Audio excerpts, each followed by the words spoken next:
an air guitar too. It's great.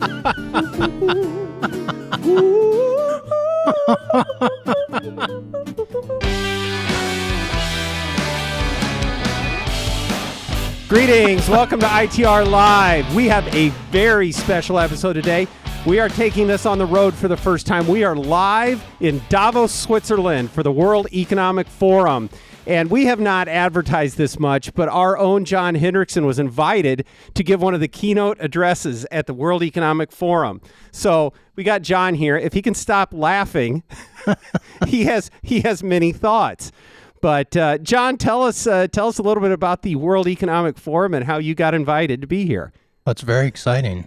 And, a bunch of elitists and globalists decided to invite a conservative nationalist like me, and so I guess they wanted another someone like Donald Trump. Well, okay, so I got to tell you, the special music that we had at the outset today was one of the special features at Davos this year, and she is an Israeli performer named Noah Nini. I'm sure I'm saying that wrong. And that was Music as a Catalyst for Change was the title of that little number. She brands herself as Israel's most prominent cultural advocate of dialogue and coexistence and the voice of peace. That's a Davos crowd. Yeah. Okay. And so as I was reading about that little feature, one commentator referred to it as that is the music at Starbucks in hell. Yes. So, Ingstad's not buying any of this today, John. Well, no, but in all seriousness, John, we've talked about a little bit about this. So okay, this is where it comes together. This is the Davos Global World Economic Forum is about globalism. And how can we move to even further down this path in the liberal world order that isn't working for a whole lot of folks? Let's just put it that way. That's right. So, okay, tell us about globalism. The people in France seem pretty happy this week. Yeah.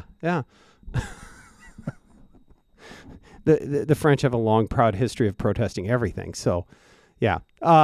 John, you are not a globalist. No, I'm not. No, and you're not really all that keen on the neoliberal world order either. No. Well, come on. Yeah. Now it's time for you to rant. I'm into 3 minutes of trying to get you to just take the whole bit and go with it. So, well, I found a good quote, and I'm sure both of you know who Mike Rowe is. Oh, love Mike Rowe. Yeah, Mike Rowe, the dirty jobs, American. and I got to hold this up so I can. Isn't that why you have a Ford truck, John? Yes. Yeah. But here's what he said about the World Economic Forum. He said, and I quote, "These are the billionaires who fly private jets to this resort to basically blame the everyday guy for all the trouble in the world." And the 60s hippie music you're playing from this. Oh, no, this is 2023's hippie music, John. This is a brand new. And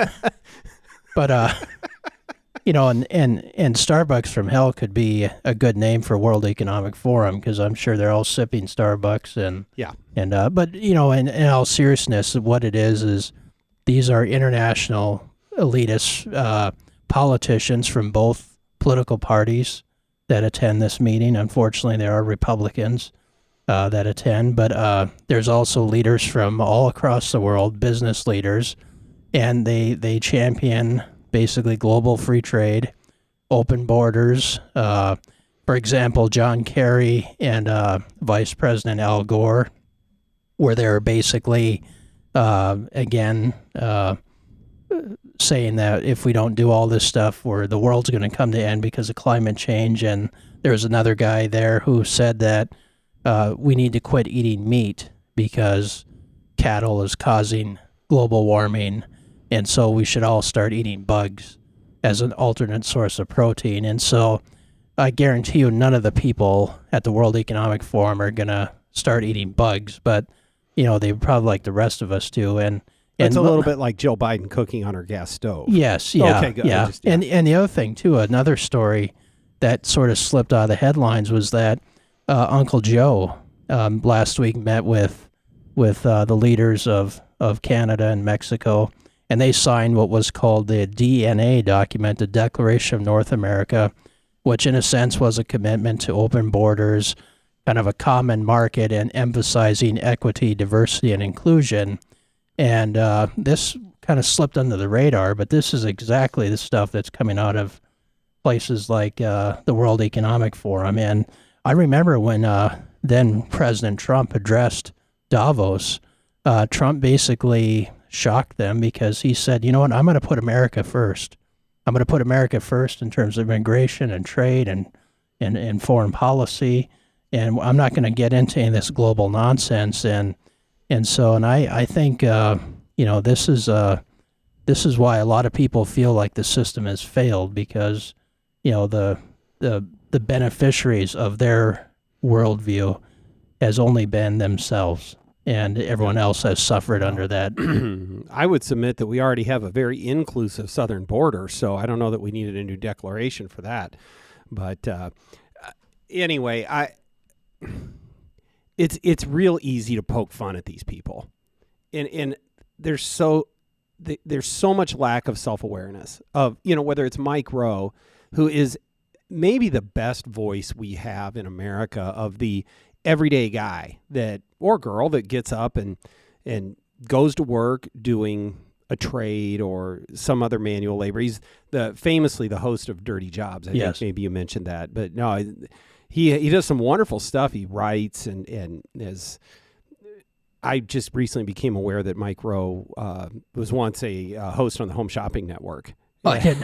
Yeah, he did the overnight on Home Shopping. That was how he got his start. Yeah. And and then he got fired because he wasn't very good, and he was actually just down on all the products. And he was sitting there making fun of the products in the middle of the night. And so his mom, who's featured in many of his writings, she's like this late 80s, 90-year-old woman who's just hilarious, who writes on her own. And she kept writing all these letters under all these different fake names to the Home Shopping Network people about how much they missed Mike Rowe. So they gave him his job back. It's a great story. Anyway, yeah, Mike Rowe won't be at Davos this year. So, John, thanks for letting our folks know how things went in Davos this year. So it's great. Chris. Yep. We got more drama. The debt ceiling. Oh, yeah. Yeah. So we're apparently that's a thing again now. Is that we're in danger of getting up against the debt ceiling deadline with the federal government. Right. What is the practical impact of that for the average everyday Iowan? There's no impact to that. Oh, there's no impact to that. So, okay, great. All right, next issue. Well, that wasn't even really the deadline. No, the real deadline that still has no real impact is 6 months away. Oh, okay. So when do we get to the point when they need to close national parks and close off the World War II memorial to World War II veterans? Are we there yet? Probably not. That's probably part of their negotiating tactics in 6 months. Oh. But you use the word need. We don't ever need to do those things. Oh, good. I mean, somebody will. Somebody will want the photo op or something else, but it doesn't matter. Okay, let me ask that question a different way. How far are we away from the mainstream media blaming fiscal conservatives for the looming catastrophe that comes with the supposed debt ceiling? Oh no, that's already happened. Oh, okay. That's already been written. Look, if you pulled certain levers in this process, right? It's a real deadlines, right? Like things could happen. Okay. But my question is for the media or politicians either side of the aisle who want to point fingers and say if you do or don't like. My question is, what is the actual plan to solve this?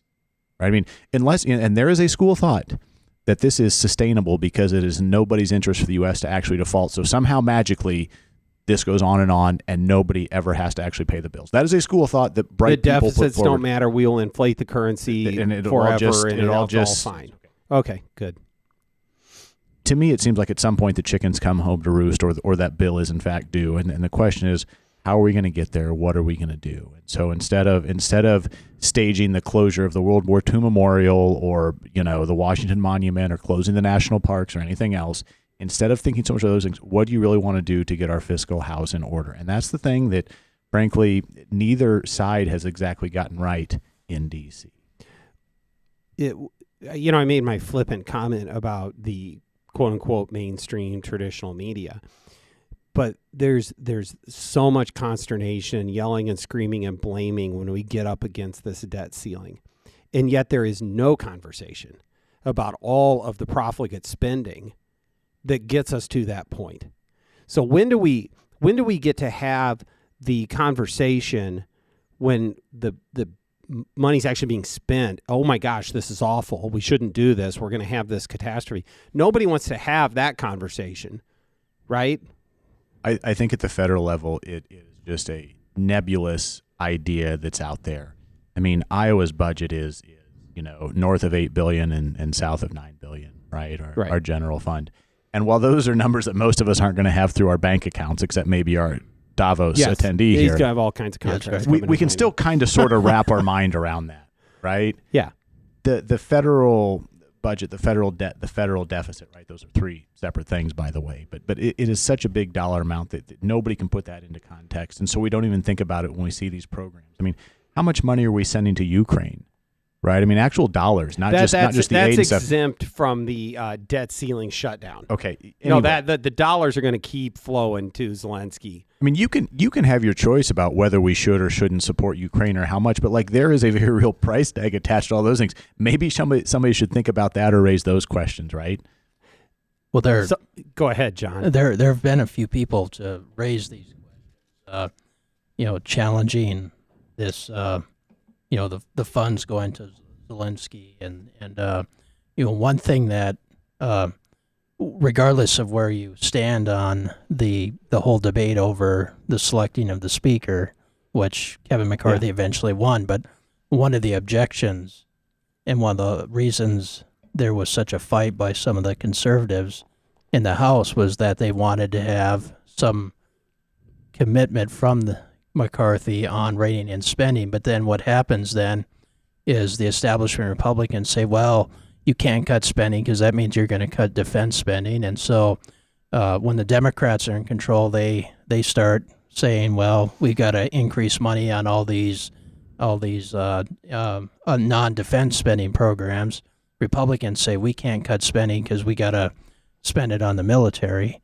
And so nothing ever gets accomplished. Nothing ever gets done.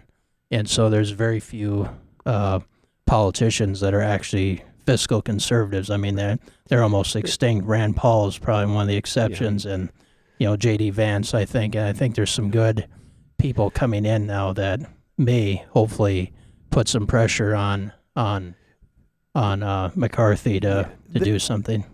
The fundamental problem, especially in Washington, D.C., is that the core value, the most important thing, is the same whether it's Republican or Democrat.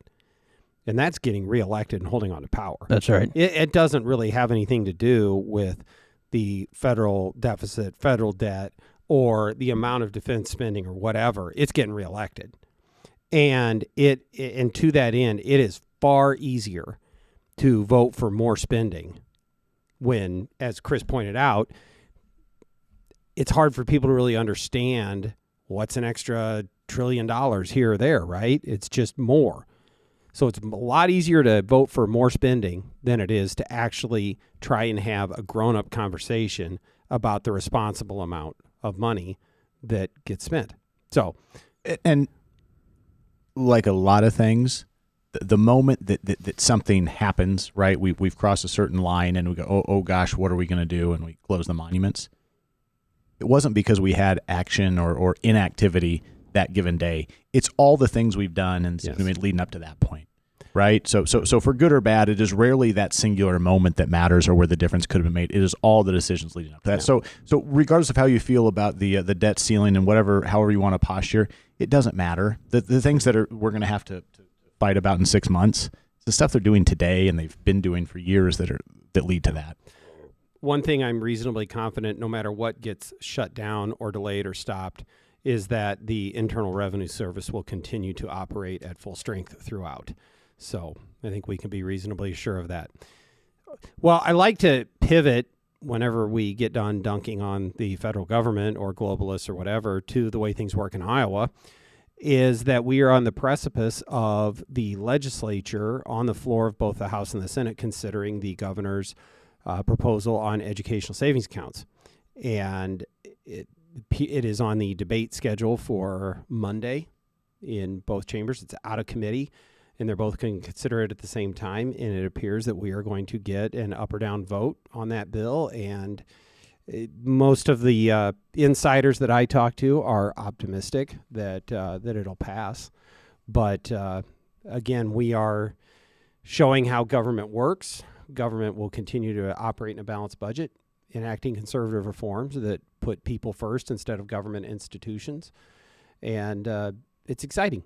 So, you made a point too about, Chris, about the need to move beyond this and what's going on at this moment in time. Yeah, I always feel good when I can explain to you kind of the dynamics inside the Capitol and how that building works and stuff. And I know you're always happy to hear it from me. Yeah, no, it's I will tell you, if I learned one thing in 12 years in the legislature is that I didn't know everything. Okay. But I think it's what we had been talking about is that when you have one of these really big bills that gains a lot of public attention and legislative leaders are working to put together the votes to pass it, it consumes a lot of the energy in the building. Mm-hmm. And that building thrives off of energy. It needs energy to push things forward.